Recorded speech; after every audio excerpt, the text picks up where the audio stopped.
Hello दोस्तों, welcome to software engineering channel. क्या हाल चाल है आप लोगों का। आज हम अपनी प्लेलिस्ट के चैप्टर नंबर 1 के टॉपिक नंबर 1 की तरफ आ चुके हैं, जिसका नाम है data representation in digital computer, यानी कि किस तरीके से हम डाटा को अपने एक कंप्यूटर के अंदर जो है रिप्रेजेंट कर सकते हैं। तो जो उसका जवाब है, अगर हम बिल्कुल सादा और सिंपल लफ्जों में कहेंगे कि कैसे रिप्रेजेंट कर सकते हैं, तो उसका जवाब ये है कि हम डाटा को 0 और 1 की फॉर्म में रिप्रेजेंट कर सकते हैं। ये 0 और 1 क्या है, तो उसका जवाब ये है कि बाइनरी नंबर्स हैं, और इन बाइनरी नंबर्स के अंदर से भी किसी एक को उठाएंगे अगर आप, यानी कि 0 को या फिर 1 को, तो इनमें से 0 को एक बिट कहते हैं और 1 को दूसरा बिट कहते हैं, यानी कि ये अलग अलग बिट्स हैं और इनके कॉम्बिनेशन से हमारे पास क्या आ गया, बाइनरी नंबर्स आ गए।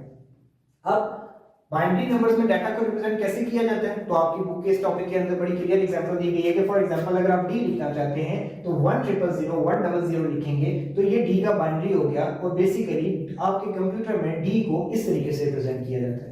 यहां तक तो बात समझ आ गई, लेकिन अब डी को कंप्यूटर में इस तरीके से रिप्रेजेंट करने की ये जो साइंस है, ये आई कहां से और ये कैसे आई। उसकी वजह यह है कि आपकी एक आईबीएम कंपनी है, उसके अंदर एक बड़े फेमस साइंटिस्ट थे जिनका नाम था मिस्टर बॉब। मिस्टर बॉब ने इस प्रॉब्लम को जो है फील किया, और फील करके तो उस वक्त अमेरिका के अंदर स्टैंडर्ड्स बनाने के लिए जो इदारा था उसको हम एएनएसआई कहते थे, अमेरिकन नेशनल इंस्टीट्यूट था वो, जो कि डिफरेंट किस्म के स्टैंडर्ड्स बनाता था। तो उनके पास मिस्टर बॉब जाते हैं और वो ये कहते हैं कि हमारे कंप्यूटर में डाटा को रिप्रेजेंट करने का एक बहुत बड़ा प्रॉब्लम है कि कंप्यूटर जो है वो सिर्फ और सिर्फ जो है 0-1 की फॉर्म को समझता है, और हमारा जितना भी डाटा है वो 0-1 की फॉर्म में नहीं है। हमारे पास डिफरेंट कैरेक्टर्स हैं, हमारे पास प्लस माइनस के सिंबल्स हैं, तो हमें बड़ी प्रॉब्लम है कि किस तरीके से हम इन चीजों को 0-1 की फॉर्म में रिप्रेजेंट करके कंप्यूटर को समझाएं। तो उसके लिए एक सोल्यूशन एएनएसआई वालों ने और मिस्टर बॉब ने मिलकर निकाला, और उन्होंने वो सोल्यूशन जो निकाला उसका नाम क्या था वो मैं आपको बताता हूं। उसका नाम था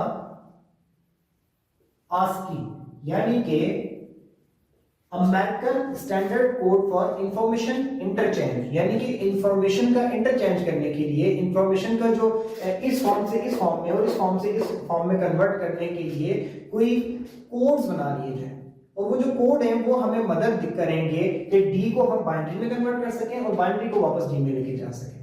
अब इस चीज को जो कोड बनाए गए, वो जो कोड थे वो क्या थे, वो पूरा टेबल बना दिया गया। अगर आप इंटरनेट पे जाके आस्की कोड्स को लिख के सर्च करेंगे और इमेजेस के ऊपर जाएंगे गूगल पे सर्च करके, तो आपको बहुत बड़े बड़े टेबल मिल जाएंगे जिसमें हर कैरेक्टर, हर सिंबल के आगे ना एक स्पेशल नंबर लिखा होगा।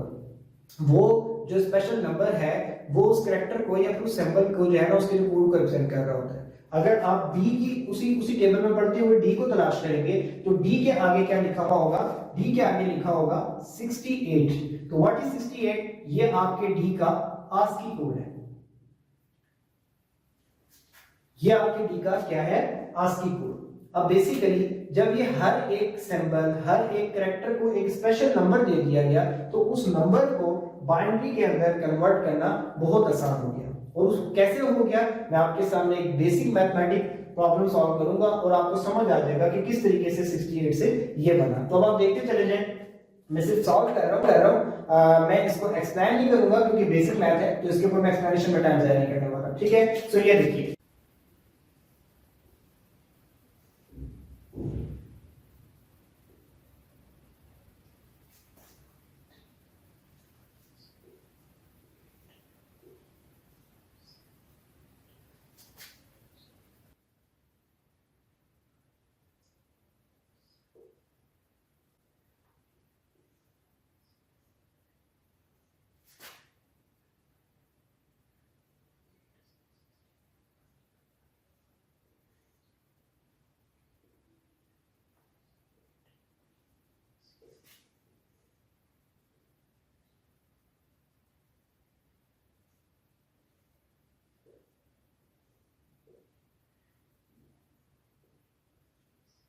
अब ये सॉल्व कर लेने के बाद यहां से नीचे से इस तरफ से इधर और वापस ऊपर की तरफ अगर आप इसको लिखेंगे तो ये नंबर बनेगा। मिसाल के तौर पे पहले आ गया 1, फिर उसके बाद आ गया 0, फिर ये 0, फिर ये 0, तो 1000 हो गया। इसके बाद फिर आ गया ये 1, फिर उसके बाद ऊपर वाला 0 और फिर ये ऊपर वाला 0। तो ये देखिए आपका सैम नंबर बन गया। तो इस तरीके से इन्होंने इस प्रॉब्लम को सॉल्व कर दिया। तो आपका जो है इंफॉर्मेशन इंटरचेंज यानी कि आस्की का जो सिस्टम है उसने आपका एक ऐसा प्रॉब्लम सॉल्व कर दिया कि किस तरीके से आप किसी भी कैरेक्टर को उठाकर इस फॉर्मेट के अंदर लिख सकते हैं।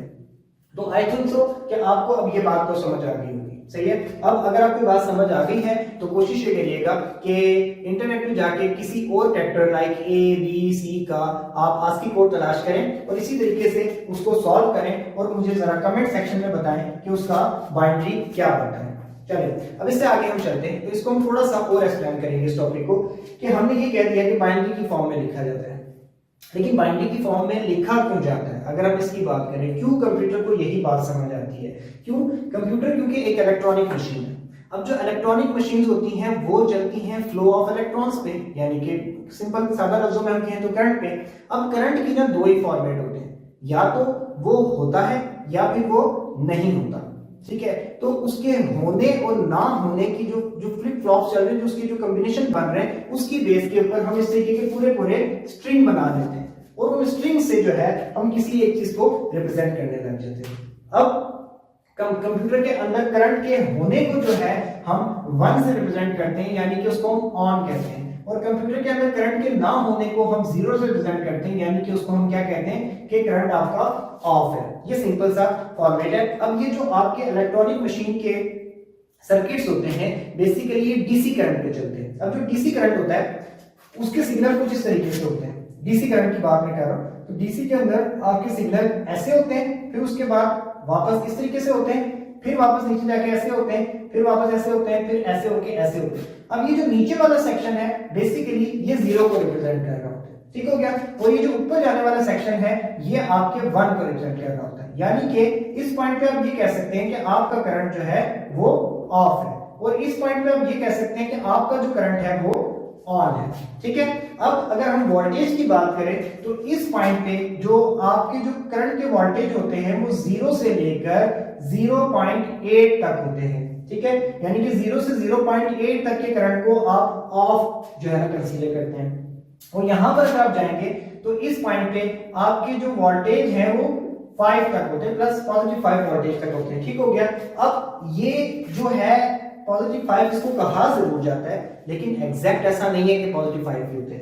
अगर हम बात करें ऑफ, तो वो ऑफ की जो रेंज है, मैं इसको मिटा देता हूं, मैं आपको लिख के दिखा देता हूं बेसिकली कि जो आपकी ऑफ की जो रेंज है वो कहां से कहां तक होती है, और जो आपकी ऑन की रेंज है वो कहां से कहां तक होती है। तो देखें जो आपकी ऑफ की रेंज है वो 0 से लेकर 0.8 तक होती है, और ये आपका ऑफ कहलाएगा। और जो आपकी ऑन की रेंज है वो कुछ 2 से लेकर 5 तक जा रही होती है, और उसको हम ऑन कहते हैं। ऐसा क्यों है? नॉर्मली 0 को ऑफ कह दिया जाता है, 5 को ऑन कह दिया जाता है, लेकिन ये फ्लक्चुएशन क्यों होती है? क्योंकि ये फ्लो ऑफ इलेक्ट्रॉन्स है, इसको एकदम से फौरन रोक देना और फौरन स्टार्ट करके 5 तक ले जाना पॉसिबल नहीं होता। तो रुकते रुकते भी जो इतना सा वेरिएशन आ रही होती है तो उसको हम ऑफ करंट ही तस्लीम करते हैं, और जब वो चलता है तो फौरन 5 पे नहीं पहुंचता, 2 से 5 के दरमियान फ्लक्चुएट कर रहा होता है, तो उसको हम ऑन करंट तस्लीम करते हैं। और रिप्रेजेंट करने का तरीका मैंने आपको पहले बता दिया। तो आई थिंक सो कि आपको ये टॉपिक बड़े अच्छे तरीके से समझ आ गया होगा। अगर समझ आ गया हो तो प्लीज वीडियो को लाइक करके चैनल को सब्सक्राइब कर दें। दोबारा मिलेंगे नेक्स्ट टॉपिक के साथ, तब तक के लिए अल्लाह हाफिज़।